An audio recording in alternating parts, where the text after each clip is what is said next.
Jerry Marzinsky, welcome to the podcast. Well, thanks for having me. It's good to be here. How are you doing, man? Hmm, doing okay. Been pretty busy. Staying busy, I see. Yeah. So there's a couple of things, several things that I wanted to talk to you about. From what I understand, your specialty is in schizophrenia. Well, I've been studying schizophrenics for the voices they heard for close to 40 years. 40 And, years.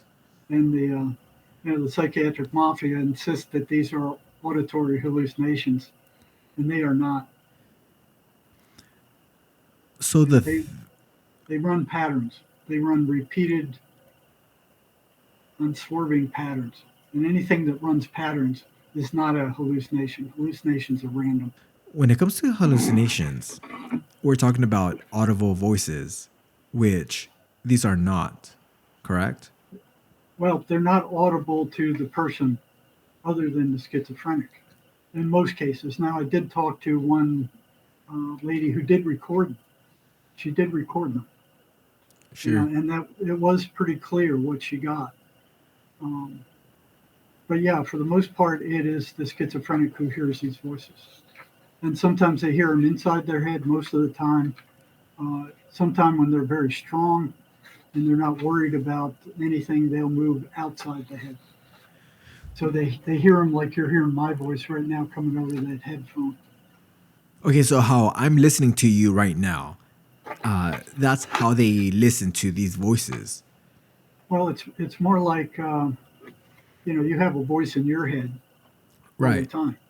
Okay, so one of the biggest surprises I got was when I found out that these schizophrenic voices don't sound like we're the voices and we're Yeah. no, they sound just like all the other thousands of thoughts that go through a person's mind during the day, except they're consistently negative, they're abusive, they're derogatory, they're consistently negative. So I noticed that when after graduate school, I went to work at one of the biggest psychiatric hospitals on the planet. There were like 10,000 patients there when I first arrived, Hmm. down from something like 30. It's the size of a small town. So there was virtually every psychiatric diagnosis there that you could imagine in that hospital somewhere. But, you know, I was working for the Department of Vocational Rehabilitation, and what we were looking for was the highest functioning uh, of the bunch. So Right. we could train them at something and get them out of the hospital. And it turned out that most of the schizophrenics, a lot of the schizophrenics were high functioning individuals that were hearing these voices.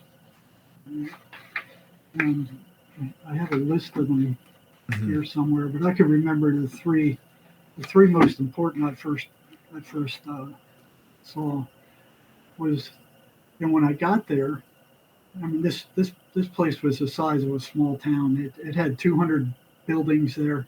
Yeah. It was like you know hundreds of thousands of acres. I mean it was massive. Um, and I thought from after graduate school, because they don't talk about these what the schizophrenics hear. Hmm. They never ask them. You know, all they write about in the books is, oh yeah, they're auditory hallucinations. So I was thinking, oh, hallucinations, that's like word cabbage. That's just a bunch of gobbledygook, stupid stuff. And that's not what I saw. What I saw is they were carrying on um, coherent conversations with whatever these things were.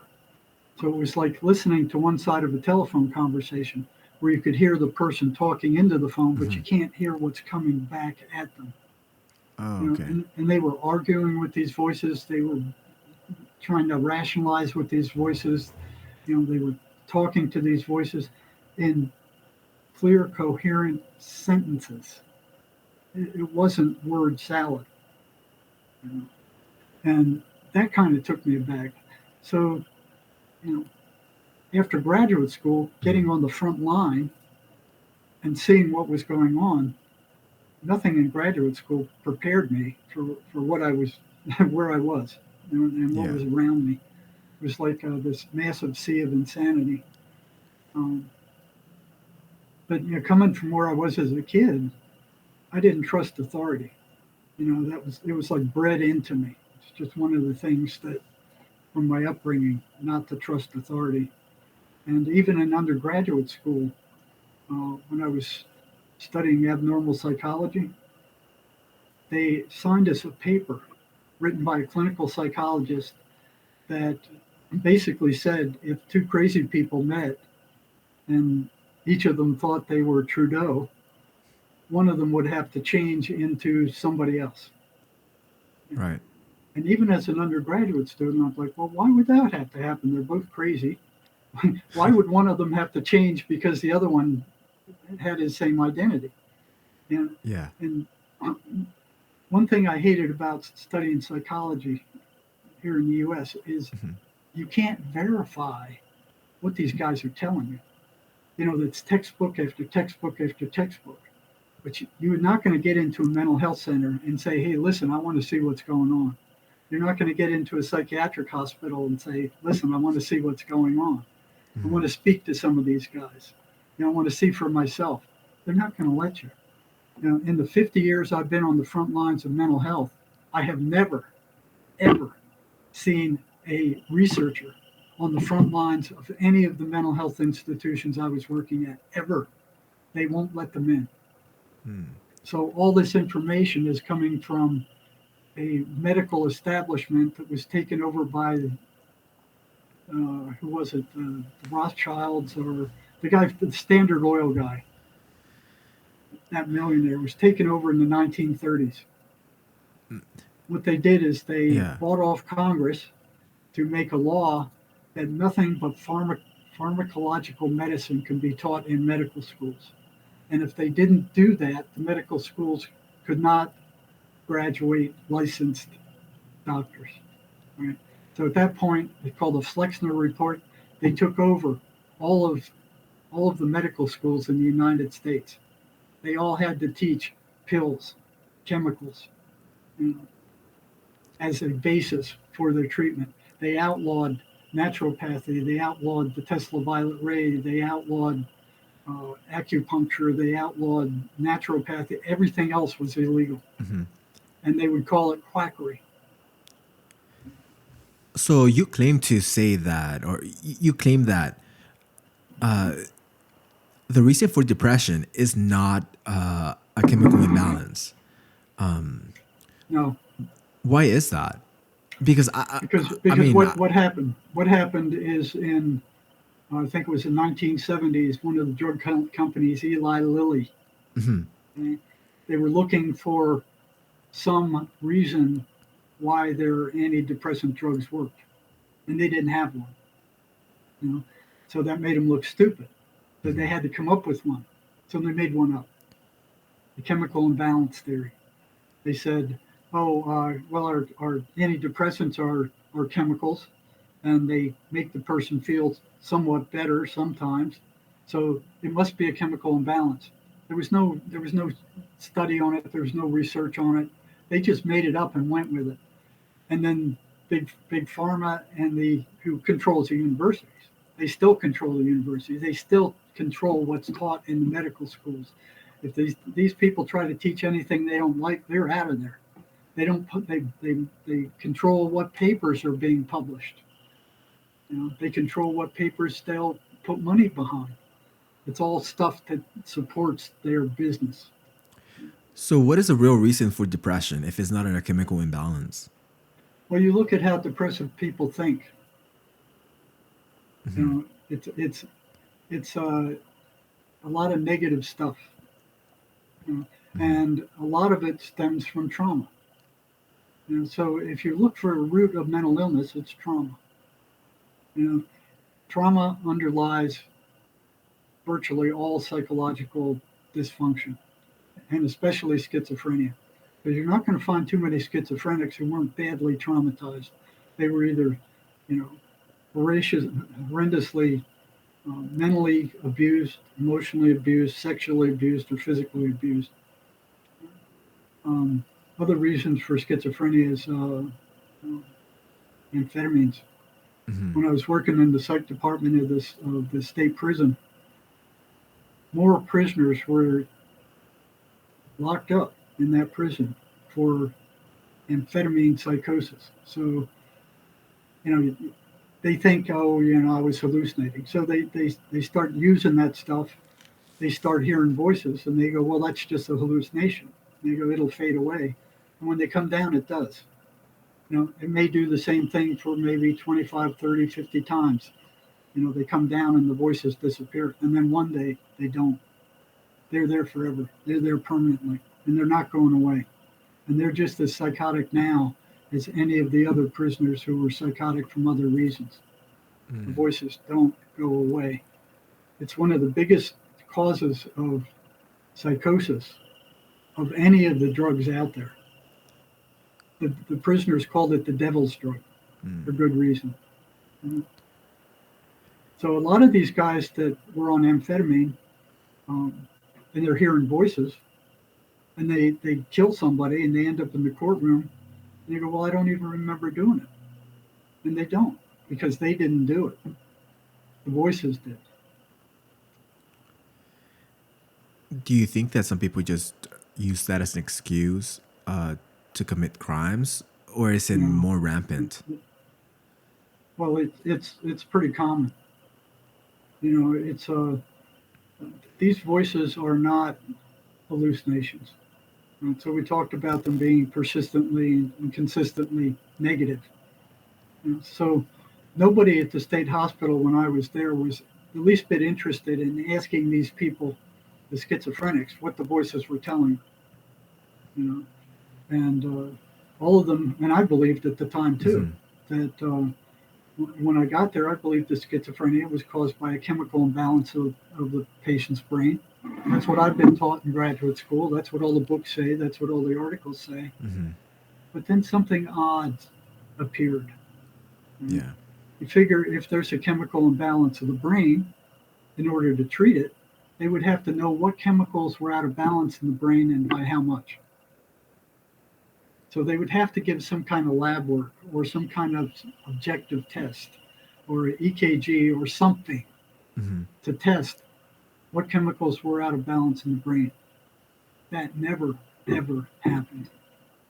They don't have any such test. It doesn't exist.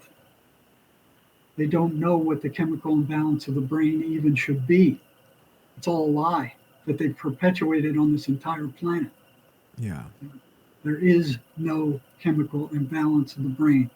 That research has been done and it's come out. So what these suckers have done, and this is mostly the psychiatric mafia and big pharma, they started off with looking for a cause for schizophrenia back in the 50s, uh, and they started blaming mothers. They said, oh, the mothers did something to made the kids schizophrenia. It's how they treated them. The mothers went, what do we do? Tell us what we do. You they couldn't come up with anything. So the next thing they came up with was the genetic stuff. It's a it's a it's a genetic disorder. It's caused by genes. You know, so they got away with that for some decade or so before some geneticists finally said, "Well, we're going to look into this." And they say, after the research, they go, "Well, we've tested a bunch of schizophrenics. We don't see a gene for schizophrenia. We just don't see it." And then the psychiatric mafia and big pharma come back and go, "Well, it's not just one gene, it's a bunch of genes, and they're all tangled up, and we'll figure it out one day, but we know it's genetic." Yeah. Bullcrap. They never have. It's been disproved. Okay, so there's another reason that. See what they did. They from mothers. They could see mothers. They could talk to mothers. So they needed to kick it up into a level where most people couldn't access to see what was going on. Right? You kick it up into the genetics, then it's only the geneticist who can take a look at what's going on. And it took them a decade or so to get around to it. You know. So after that went, well, we need to kick it up somewhere else where people can't see what's going on, and then they'll just believe what we say. So that was the chemical imbalance thing that Eli Lilly came up with, when Prozac came out. Right? So they're still going with that, even though it's been disproved. They're still saying that. But I had my doubts when I saw that the psychiatrist at the state hospital where I was working never, ever gave any kind of test to determine what chemicals in the brain were out of balance or by how much. So one day I got up and I figured I'd ask one of them, "How do you know what's out of balance? I mean, we're told that this is a chemical imbalance. How do you know what chemicals in the brain are out of balance?"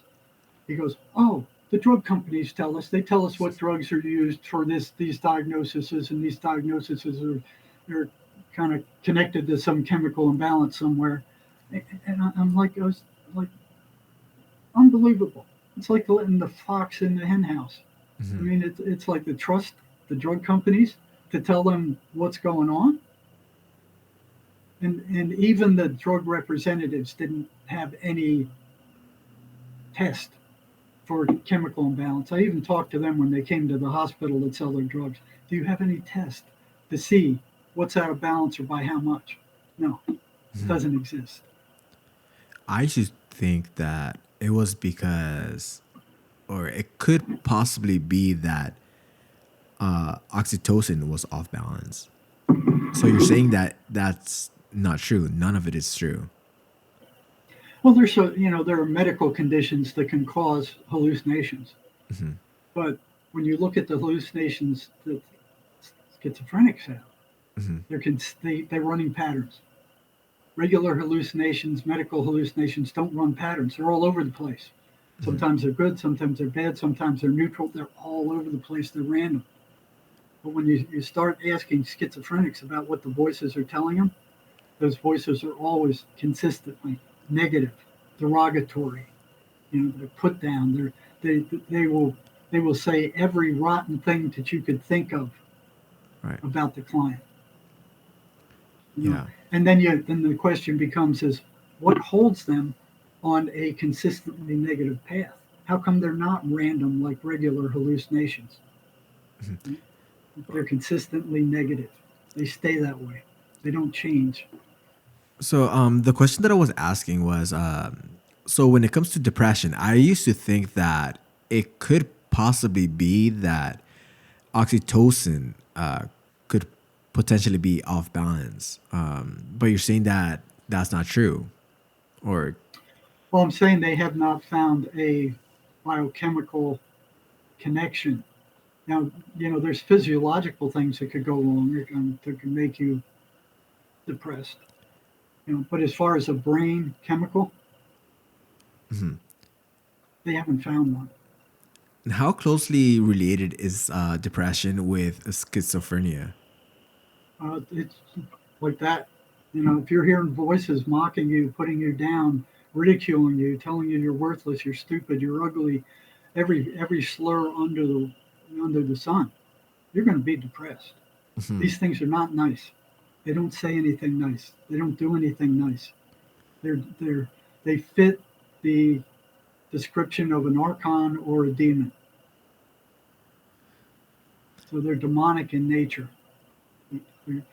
The second thing that surprised me was one day I'm sitting in my office, I'm talking to one of my patients, and he told me, well, the voices came last night and I prayed the 23rd Psalm. And he said the voices reacted to the 23rd Psalm like worms thrown on a hot frying pan. Mhm. And when I hear something like that, I've made a note in the back of my mind because I had no idea what caused schizophrenia when I started off. You know, um, I was believing all the junk that was in the textbooks that they taught in college. So when I saw the first one, that there was no chemical imbalance, these guys, the psychiatrists, were just uh, it was like throwing a dart at a dartboard. Like, well, we'll start off with this drug, and if that doesn't work, they move to another drug, and if that doesn't work, they'll increase that dosage or decrease that dosage. Or they're always playing with drugs. Mhm. You know, the answer for them is some kind of drug. And if you talk to people who are depressed, those drugs don't help all that much. In like case, they make them more depressed, and they even have suicidal warnings on some of them. May Mhm. cause increased suicidal ideation.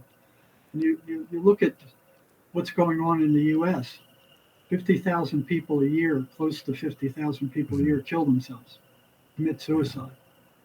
And you look at how the current mental health system is doing; it's failing.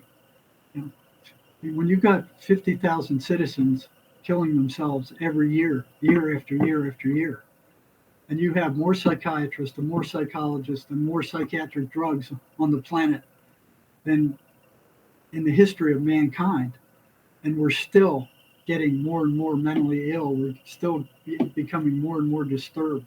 There's more and more depression. There's more and more violence. The prisons are filled to overflowing. The mental Hmm. health centers are filled to overflowing. The hospitals are full to overflowing. Something's wrong. This ain't working. This Right. biochemical, these drugs that they're using don't cure anything. All they do is just tamp down the symptoms. But yet they have the entire Western population and even the Muslims convinced that the only answer are drugs. Hmm. And they're making on the antipsychotic drugs, they're making $14.7 billion a year. Billion, not million, billion Wow. dollars a year selling antipsychotic drugs that don't work, that don't cure anything. Matter of fact, they're toxic. They are actually, with long term use, they're causing neurological damage, they're shrinking the brain. And they found that when they started doing autopsies on schizophrenics who Hmm. spent years in mental institutions and were on these phenothiazines. Right? As they did those autopsies, they saw one after another of these guys who were on these, psychiatric drugs. Their brains were shrunk like peanuts, Yeah. like walnuts. You know, so they published those results, and of course the psychiatric mafia and big pharma went nuts. Oh no, it's not our drugs, it's the schizophrenia doing that. Everybody knows it's the schizophrenia doing that. And so the researchers went, okay, well, let's give it to some monkeys and rats and mice and see what happens with them. So they did, and their brains shrunk also. So these drugs are toxic. They Hmm. cause permanent neurological damage with long-term use. So not only is nobody getting better because of these drugs, they're actually destroying their brains and their peripheral nervous system. And then when they do that, what they do is they come up with they start these neurological symptoms. Hmm. Akinesia, where that neurological damage starts to show, and the hand starts shaking, and the tongue starts starting. Hmm. So instead of cutting back on those medications or shutting them off, what they do is they give them stuff like cogentin that kind of tamps down those symptoms so they can continue to destroy the person's brain without them feeling it. So what you're saying is that it's only a temporary solution that doesn't actually fix anything. It just tamps down symptoms. It's not like taking an antibiotic and the Hmm. antibiotic and the infection disappears. It doesn't do that. These the voices are energetic. They're energetic entities. They're beings. Right. They're not hallucinations. They come in from outside of the person, you know, and they inject their thoughts into the thought stream of the victim. So those thoughts sound just like your thoughts, but the intention is very different. So everybody's had the thing where they're standing on the side of a bridge, a high bridge, and they go, Hmm. well, I wonder what it would be like to jump off, or you don't get too close because you might jump off, or you Right. go, what would it be like to drive the car into oncoming traffic, or uh, you get these um, intrusive thoughts. Hmm. They don't belong to you. You know they don't belong to you because you would never do anything like that. You know, Right. and it may shock you to even have them. You I had one guy write me, and after I was talking about intrusive thoughts, and he goes, you're right. I was standing behind my boss the other day, and this intrusive thought burst in my head and said, spit on the back of his head. You know? Right. So everybody gets intrusive thoughts. See, psychiatry and psychology don't ever ask where thoughts come from. It's not asked. It's one of the most important questions there is, and it's never asked because they can't test it, they can't measure it, they can't prove anything. So psychology was supposed to be the study of spirit, but when they saw, well, we can't get our hands around spirit, we can't touch it, we can't feel it, we can't. manipulate it. We can't play with it. We can't test it. So they switched it to the study of behavior. And where does behavior come from? It comes from thought. Hmm. There's got to be a thought first before you behave on anything. But they've blown that completely off. So the bottom line is, where do thoughts come from? And nobody's ever done a surgery on anybody's brain and found a thought in there. They might have found electrical impulses, but they've never found a thought. These thoughts come from outside. Now, Emanuel Swedenborg, a Christian mystic that lived some 300 years ago, he was given access to both heaven and hell, and he wrote manuals on it. He was a Christian mystic. Hmm. He insists, based on his travels through heaven and hell, he says that none of your thoughts belong to you. They either come in from heaven or they come in from hell. Your brain is the radio receiver. You know, you tune in to the frequency where you're at, and you pick up the thoughts on that frequency. Right? So schizophrenics are picking up a very low frequency. And then you've got yogis and Yogananda, those kind of guys are at a very high frequency. You know? So what these things want is they feed on low vibrational energy. Mm.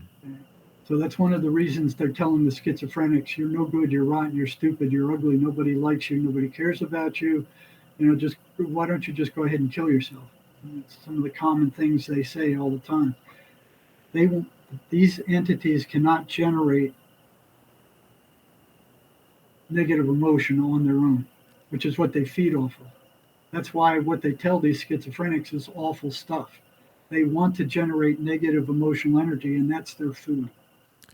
So, would you say that people who suffer from schizophrenia have lower sense of self control? Yeah, because they're not fully in control. The voices are trying to take over control of their mind and their body. Hmm. Okay? So, again, they sound just like your regular thoughts, but the content is very different. It's like they hate babies. They hate anybody who's trying to help the schizophrenic. They don't want them to give them any help. They want the schizophrenic isolated and alone in a room by himself, so there's no interference, and all they can do is listen to those voices all day. That makes them worse. They don't have any diversion. That makes them worse. So the second thing I noticed, I had started telling you when I was working at the state hospital, that the voices hated the 23rd Psalm. So I started handing out the 23rd Psalm to my other schizophrenic patients and said, read this when the voices come and tell me how the voices react. Voices didn't like it. None of the patients' voices liked it at all. They didn't want them going to church. They didn't want them reading the Bible. They would get louder when they tried to read the Bible. They got louder when they went to church. Why would a hallucination do that?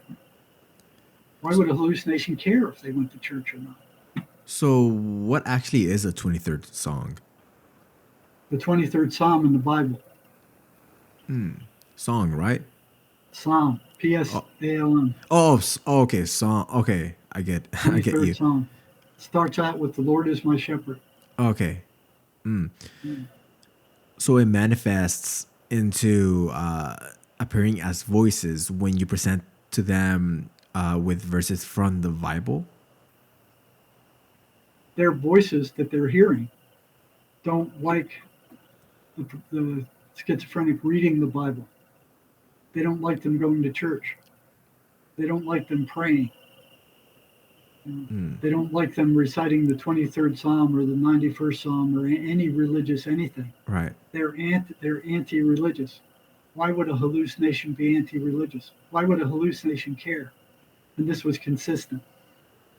After interviewing hundreds of schizophrenics, the voices all hated God, Jesus, religion, preachers, the Bible, anything spiritual. And that was consistent. Hundreds of them attested to this, and they still do.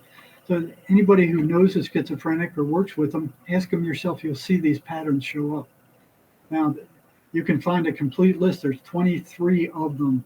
You can go to my website at jerrymarzinsky.com, then go to articles. There's a whole list of these 23 patterns that these schizophrenic voices run. You can take that and compare it. Ask your schizophrenics that you're working with, or your son or your daughter who's hearing those voices. Ask them. They'll tell you. I mean, they're right there. And if they're running patterns, they can't be hallucinations. They're something else. Could it potentially be a manifestation of their own thoughts and their That's own what, feelings? well, what these voices do is they give the victim their thoughts.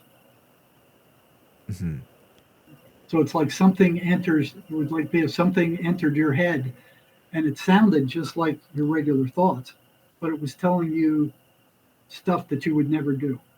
You know, like Right. whack that guy, or that guy's a jerk, or your mother's crazy, or, you know, but it sounds just like your regular thoughts.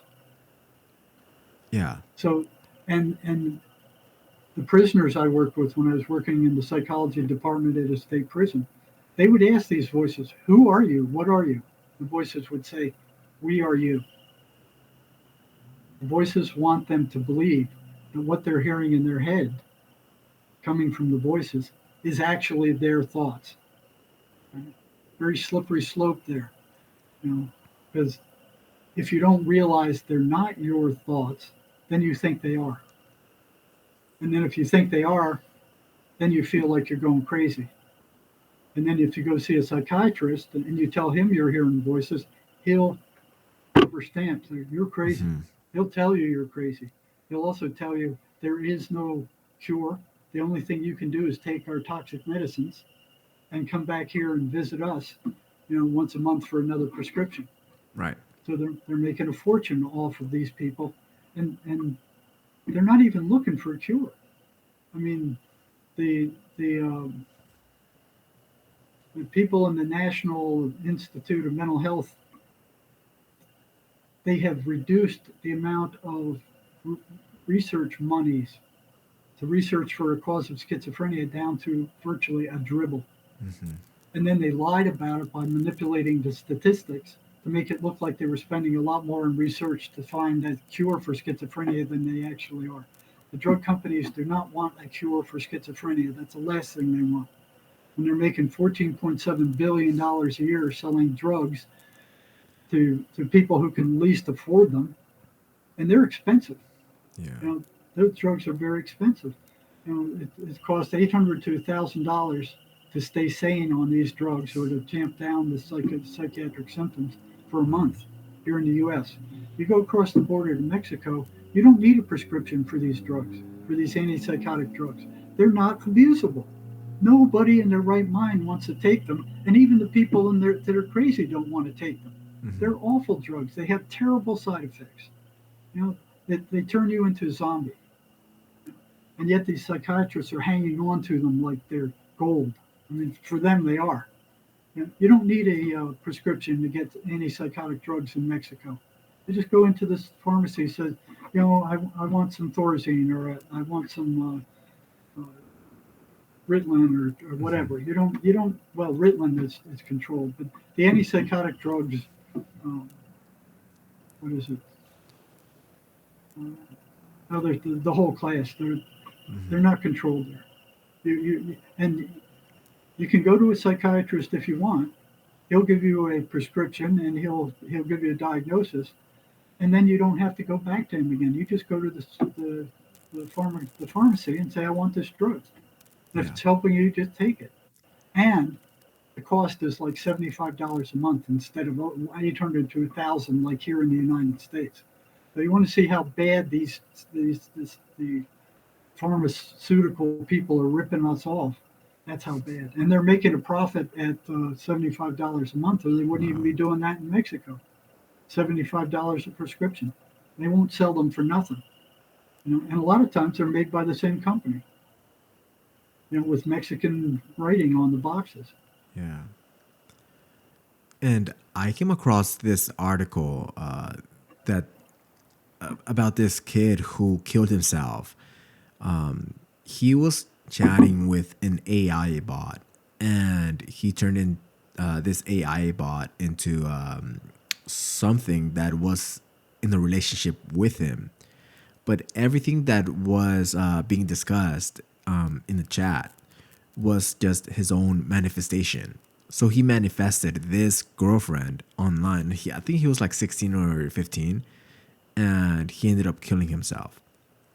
So the reason that I bring this up is you're talking about these voices, but now with the rise of AI and these chatbots, do you think that these voices may manifest into these chatbots and may not necessarily be the fault of artificial intelligence, but the user's own fault? You know what? That's a scary thought. Because I know they interfere with electronic devices a lot. In these broadcasts that we do, uh, exposing them, they'll interfere with the sound. They'll interfere with the picture. They'll knock out the internet. They'll knock out sound. Uh, we've had all kinds of multiple electronic problems. You know, now it's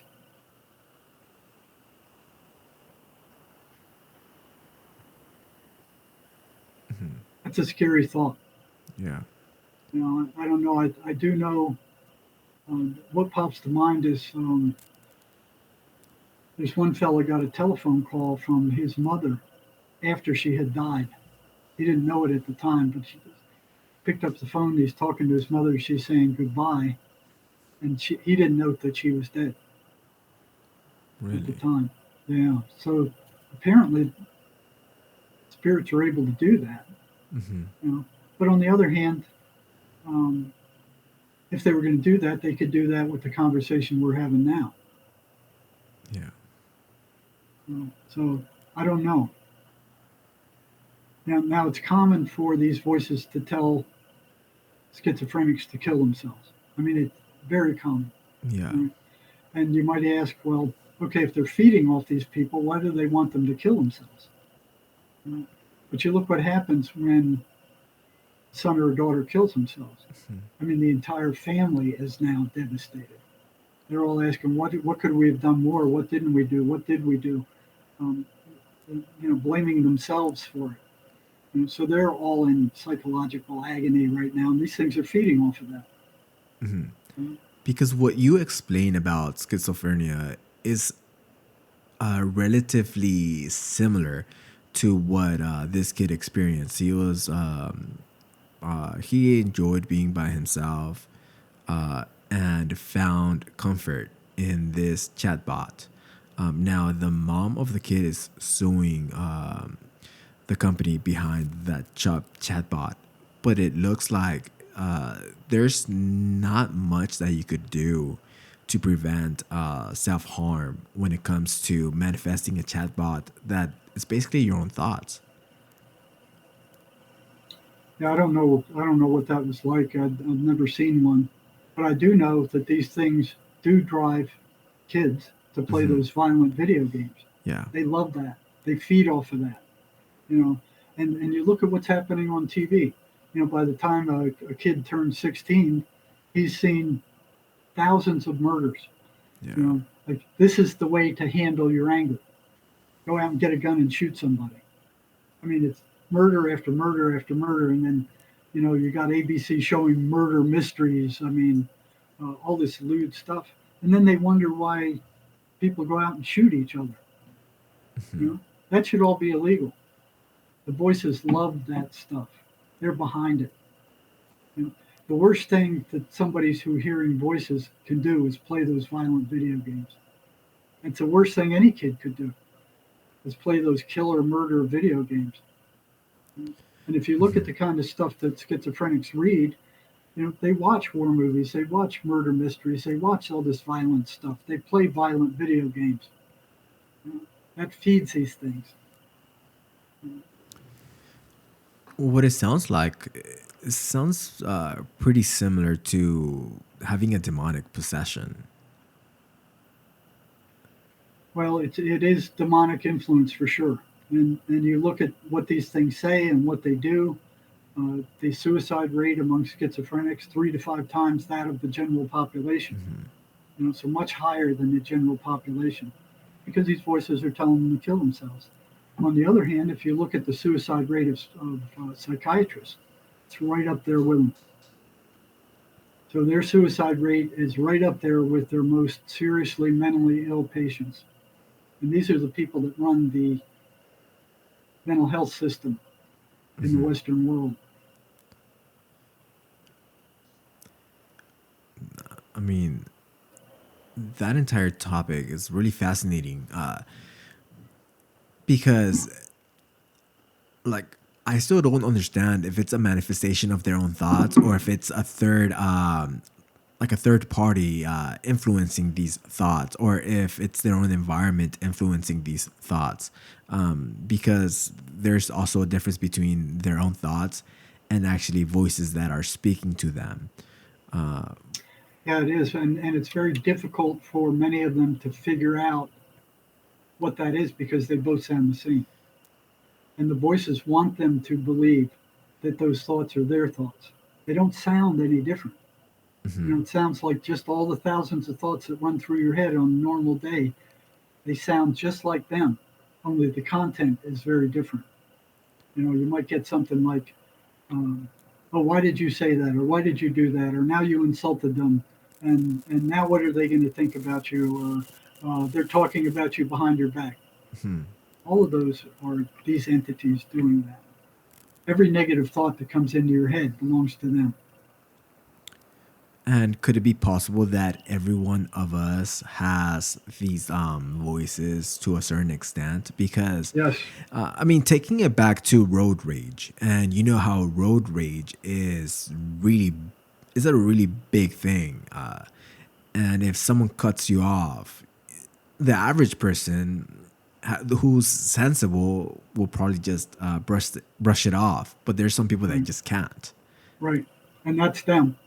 They go, "That guy did that to me. It's an insult. He shouldn't have done that. Didn't have the right of way. Do something to him." Hmm. People who can. That's these demons at work. That's these things at work. Every negative thought that you have, and they hit us all. It's not just schizophrenics. It's Hmm. most noticeable with schizophrenics. Yeah. You know, but the voices don't want them talking about what they are. Eh, they tell the patient, if you tell anybody that we're here, they'll think you're crazy. They'll leave you. They'll go away. They'll haul you into a psychiatrist and they'll lock you up. And unfortunately, that's what happens. I have a lot of people write me on the internet. It's like, you're the only one who understands, and we've never been able to talk to anybody else who understood what the voices were and how they operate. So Hmm. they're very lonely. And we started a hearing voices group for schizophrenics, so they could just talk to one another. So at Yeah. least they can compare notes instead of just being isolated all the time. That group's got like almost 1,000 people in it now. Wow. So they're very isolated. They're looking for somebody who understands, and psychiatrists don't understand. They don't ask the patient, what are the voices saying or what are the voices like. They believe that they're hallucinations and they just dish out the drugs and turn them into zombies. Hmm. And I have another question for you. If you could answer, what makes a person go from crazy to plainly psychotic, or is it just one of the same? Well, they're kind of one and the same. That schizophrenia is supposed to mean a divided mind. They they got that right. Mhm. Okay, that's the only thing they got right about schizophrenia. Yeah. It's the only thing they got right. But you know what it is, and I don't know if you ever read any of Carlos Castaneda. You ever read any of his work? No, I have He not. was a very interesting fellow. He was an apprentice or a student of a um, shaman kind of character, Hmm. and that shaman kind of character would allude to the cause of thoughts, and what these others were that he was talking about the whole time. And then toward the end, he goes, um, these things give us their mind. So that's basically what happens. They give us their mind, and it sounds just like our thoughts. So you have to pay attention to your thoughts. So these things are constantly negative, they're abusive. Um, they'll tell you any rotten thing to kind of bring you down and bring your energetic level down to a point where you're generating negative emotional energy. That's their food. Right? So they're negative. They're anti-religious. And why would a hallucination be anti-religious? Why would a hallucination care? They're also parasites. So if you you talk to enough schizophrenics and you ask them, how do you feel before the voices come, and how do you feel afterward? They'll tell you, I don't have any energy after they attack me. Mm-hmm. I've spoken to hundreds of them. It's all the same thing. When the voices come after they leave, these people are drained. If the voices are there constantly, then they're drained all the time. Yeah. You know? So that's one of the things I saw at the state hospital also was there was a consistent draining effect. And I would start asking these guys, well, you were just tossing and turning in your bed all night listening to the voices. You really didn't do any work. And they were telling me they felt like they worked all day in the hot sun with a pickaxe. That's how drained they were. Yeah. And I'd ask them, well, you didn't use your voices. You were laying in bed all night. Or your energy, you were laying in bed all night. Where did where'd your energy go? They would say, I don't know. They just felt bad. They never thought about it. Right? So I started telling them, after the voices left. I mean, you've been hearing voices for years. Every time they came and went, you were drained, weren't you? And they go, yeah, I was totally drained. But they hadn't thought about it until that moment. It was just blocked. There was no, they didn't even think about it. They just went, oh, well, I feel bad. Something's wrong. I feel bad. I'm tired. They didn't think about where their energy went and that they're not the ones that used it. When I brought it up, they go, oh, yeah, come to think of it, yeah, I am drained every time they show up. Um, then I'd ask them, well, where'd your energy go? And they go, I don't know. I said, well, these voices have come thousands of times now, and every time they've come, you've been drained. Where do you think your energy went? They would still say, I don't know. Maybe a small few of them would say the voices took it. They'd kind of wake up, wow, there is a link between my energy disappearing and the voice. But the vast majority would go, I don't know. So I'd tell them, I'd say, well, listen, if you were sitting around a fire and you stuck your hand in the fire 1,000 times, and each time you got burned, what's burning you? They had no trouble with saying, oh, that's fire. Mm-hmm. But if I said, well, if the voices came 1,000 times, and each time they came, you were energetically drained, you had no energy left. Where do you think your energy went? They go, well, I don't know. They were blocked from seeing it. They could not realize it. And then if you told them, the voices would get extremely irritated. That's one of the last things the voices wanted them to know was that they were feeding off their energy. Mm-hmm. And when I was doing Psych Crisis, the last 10 years I was working for somebody else, um, I was in the emergency rooms. I would go, well, they didn't want you working with people in the emergency room. They wanted you to get them out. They wanted these psych people out of the emergency room because the doctors had no idea what to do with them. So I would think, like, what could I tell them that would be the most use to them, right? Without getting in trouble? Because if they went and told the psychiatrist, I'd be in trouble again. You know? The psychiatrists operate on a whole totally different level. They're freaking brainwashed beyond repair. Um, so one of the things, two of the things, they need to understand that these voices aren't them. They don't belong to them. Mm-hmm. If they're ever going to recover from schizophrenia, they need to know that those voices aren't them. They're coming from somewhere else. And the second thing is that they're parasites, that they're feeding off of their energy. They're draining them. So I did a experiment once, and like it was a 1 to 10 thing. How much energy did you have before the voices came? 1 to 10. How much energy did you have after the voices came or left? And we put all that together and ran an analysis of variance on it, and it was statistically significant. There was a statistically significant change in the amount of energy the person perceived before the voices came and in the amount of energy they perceived afterward. So it was actually draining their energy. Mm-hmm. The parasites. When something bad happens to you and you're thinking negative all the time, you don't have Hmm. any energy. Right. Depressed people don't have any energy. They're thinking negative all the time. They don't have any energy. You could do that with strength testing. I don't know if you know what that is. I mean, Hmm. you know you, you hold a negative thought in mind and try to hold your arm up. First, hold a positive thought in mind. Let have somebody push your arm down. Don't let it go down, and your arm will hold. But if you think a negative thought, your energy disappears. You can't hold your arm up while you're thinking a negative thought. Why is it that negative thoughts just seem more powerful than positive thoughts?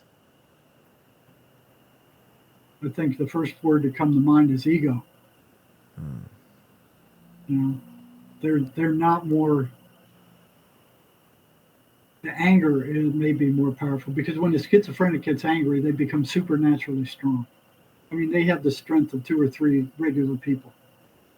And I think they get that energy from these negative entities. They give it to them. I've watched little 150-pound schizophrenic bounce two big prison guards around the inside of a cell like popcorn. Uh, I've seen stuff that these guys can do when they're angry that's just superhuman. So negative thoughts consumes more energy, therefore it feeds more into their own mind. Well, I think these negative energy entities give them extra energy when they get angry. I remember talking to a devil worshiper in the prison once, and he had this strange affect, like that Howdy Doody puppet on that horror movie. A very strange affect, and I remember asking him. He had more energy than most, and he was a devil worshiper.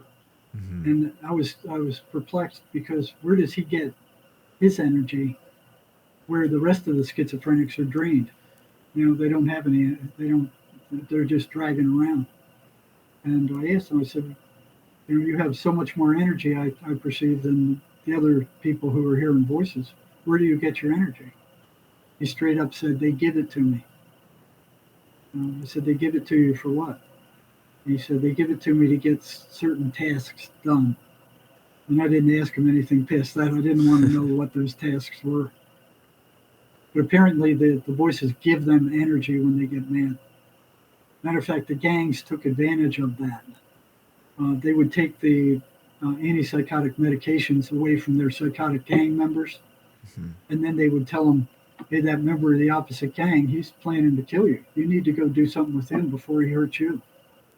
And so they'd use them like human torpedoes. And even the psychotic prisoners themselves, a lot of them didn't want to take those antipsychotic drugs because they knew that Hmm. the voices would help them fight if they got into a fight. I even had one prisoner say, I don't do the fighting when I get attacked. The voices do the fighting. And he seldom lost a fight. Wow. You know? So those were the three first patterns. And they go on and on and on to Yeah. 23 different patterns. Um, So they find but yeah, comfort in it. well, it's not a very comforting thing. I mean, it's like hell on earth. If you had somebody telling you 24 hours a day, you're rotten, you're stupid, you're ugly, you're crazy, don't trust anybody, they're coming to get you, they're going to kill you, your mom hates you, your dad hates you, everybody hates you, nobody can stand your guts. I mean, just every rotten thing you can imagine. Hmm. That's what they're putting into the heads of these people every day. It's not comforting. It's hell on earth. The only thing worse is war. if even that bad, because at least you're sane when you're in war, But insanity, you're out of control. You're not. You are no longer in control of your mind or your body.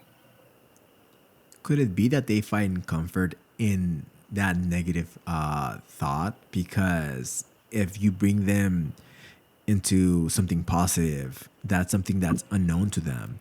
So they'll find comfort in what they know, even though for most of us, that's like really bad. But for them, if that's what they're familiar with, wouldn't that be something that they'd find to be comfortable? Well, again, they're after the energy. That's the main reason they're there. They're after the energy, and they hate the human race. They absolutely hate the human race. They hate babies even more than they hate people. So you look what's happening in the U.S. right now with the U.S. government being complicit to the biggest child trafficking Mm-hmm. scheme on the planet. You know, you got tens of thousands of kids that they've lost track of coming across the border, and they don't care. Mm-hmm. Democrats don't care. Mm-hmm. They're in the probably in the hundreds of thousands by now. They don't even know where they went. They admit they lost track of them. Most of them are probably dead now, or they're in satanic places, or they're with pedophiles, or they've killed them in rituals. Mm-hmm. The Democrats don't care. They kept the border wide open. Yeah. Woman trafficking, drug trafficking, child trafficking, all wide open. It tells you something a little bit about their nature. Mm-hmm. Yeah, it's something that's definitely a problem, and dealing with it all. You know, we don't know how it's going to be solved, but it could be solved, right? Starting from people that face mental illnesses, it could be cured, as you mentioned. Well, Trump basically said that um, anybody caught trafficking women or children, Hmm. he would confiscate everything they had. And so that's coming. Biden did not take that order down, which is interesting. And he could have, and he didn't, which means he probably couldn't. Yeah. So, also for drug traffickers, Trump's saying death penalty. You get caught, you get caught selling hard drugs, you're gone. You're out of here. Which is what the Chinese do. Yeah. He was talking to Xi, and Xi said, "Well, we don't have a drug problem here." And Hmm. Trump said, how do you handle it?" So we just execute them all. Hmm. The thing that's very similar to what's going on with these illegal drugs coming over the border and the drugs being supplied by these pharmaceutical companies is that these pharmaceutical companies are drug dealers in suits, practically. Well, yeah, in a way they are. In a way they are. They don't care. Uh, a lot of these drugs they have, their effectiveness is just barely over that of placebo level. Hmm. I remember asking a psychiatrist once. Um, he told me that um, sugar pills would work almost as well, as these antipsychotic drugs, and that surprised me. I mean, he was honest, and I said, "Well, why don't they just use sugar pills?" And he said, "Well, if they did that and the patients found out about it, then there wouldn't be any effect of Hmm. these antipsychotic drugs. They wouldn't." So a lot of it is the belief that the drug will work. Uh, if you don't believe the drug is going to work, for the most part, it won't work, Yeah. especially psychiatric drugs. Wow. This has been a lot of information to take in, but it's always a fascinating topic, especially when discussing how the mind works and how it works differently among different individuals. Um, but overall, I mean, I still want to know a lot about these voices and how it differentiates between having voices, having an internal monologue, having thoughts, where these thoughts are influenced from. Because I think this topic has not been covered as much as we would like for it to be covered. It's filled with a lot of speculation so far. From what we know, from what you've claimed, is that the entire chemical imbalance theory is not accurate. So we still need So to, why? yeah, we still need to figure out what is accurate, and we know that it could be cured. But how do we perfect that cure? Well, the first thing you need to know is the cause. Right? If you can get rid of these voices by any means at Yeah. all, exorcism, uh, prayer, you know, calling them liars all the time, by any means, all symptoms of paranoid schizophrenia vanish. The minute they vanish, all symptoms vanish with them. They Yeah. are the cause of paranoid schizophrenia. It's not a chemical imbalance. It's not genetic anything. These are energetic entities that could be called demons or archons. Right? They are enemies of mankind. They can't stand us, and they run specific patterns. Okay? So they're energetic entities, which means there is no time, space, or matter where they're at. Okay? Yeah. So they can go into your mind. They can pull up every rotten thing you've ever done. They can pull it up and start accusing you. Remember when you did this? You're a rotten person. Or um, they will get you to perceive, like you're walking down the street and here's a bunch of people laughing on the corner. They will tell you they're laughing at you. So again, like Castaneda said, they give us their mind. Okay? And they do that by inserting thoughts into our thought stream that sound just like our regular thoughts. But the intention is very different and the content is very different. You can tell when you get a bad intrusive thought, um, you know it doesn't come from you. For example, I mean, about a year ago, I was out here in Arizona just chopping down some cactus, and I have a beautiful white husky. And she was out there running around near me. She wasn't causing any trouble. She runs by, and here's this thought just barges into my head. And I had a machete in my hand cutting the cactus. It goes, cut her head off. And I'm like, what? Where did that come from? It didn't come from me. I knew that. I would never do anything like that. It shocked me to even think about it, but I knew it wasn't my thought. But still, it was upsetting. Just the very thought, because I had the machete in my hand, and there was the dog, and here's its thought telling me to kill it.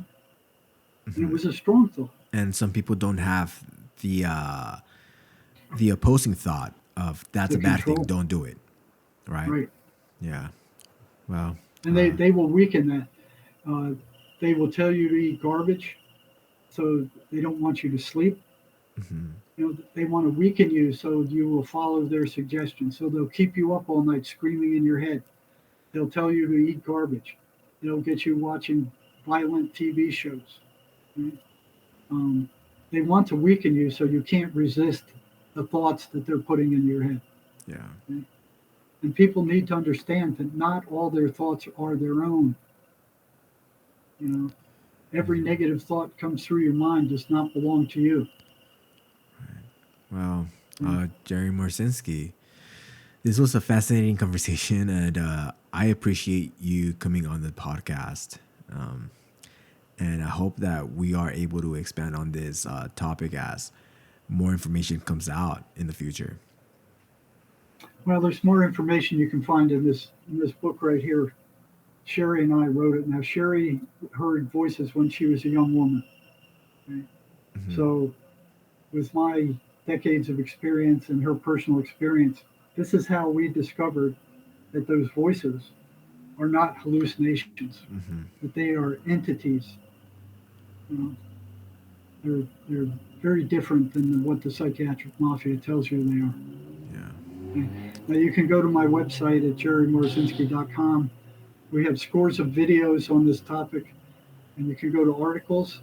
And if you're suffering from intrusive thoughts, there's a free program on there under articles called the That's a Lie program. So when these voices put a negative thought in your mind that you know is a lie, use this program and it will negate them. Mm-hmm. The other thing that there's a list of 23 patterns that these voices run, right? And they're all there. You can go there. You can see them for yourself. It's not they're not like buried in some mystical anything. If you work with schizophrenics, if you have a schizophrenic son or daughter, you can look at these patterns and you can see them for yourself. It's not like, oh, they're genetic where only geneticists can see it, or they're biochemical where only biochemical chemists can see it. You can see these for yourself. Mm-hmm. This is the operational definition of what these voices are. So what psychiatry is doing is, like, since these things are energetic, it's like having a magnetic field. You get one of those big magnets, or big strong magnets. You can't see that magnetic field. You can't taste it. You can't touch it. You can't feel it. For all practical purposes, it doesn't exist. You can't sense it with any of your senses, right? But it's there. Mm-hmm. Okay? Just like these entities, these demonic entities are there. They're energetic. And what psychiatry is doing is like pouring Thorazine on top of that magnetic field and expecting it to go away. Right. You can't get rid of energetic entities with a physical means, by a physical means. These are energetic. They have to be gotten rid of by energetic means. Okay? Now, there is an energetic psychotherapy that's a cutting edge that has just come out. It's like the cutting edge. It's called the Mace Energy Method. It deals with energy. It deals with negative energy that's trapped in your psyche. And it can go in there and it can get rid of that energy that these things feed off of. Right? So the more negative energy you have built up, the more food for these negative things there is. Right? Yeah. And we have 2 or 3 videos on the Mace Energy Method. It's the only psychotherapy, and what's weird about it is the therapist does not have to know. It goes after trauma. The therapist does not have to know what that trauma is. You don't have to tell them. All they need to know is where it happened and how you felt about it.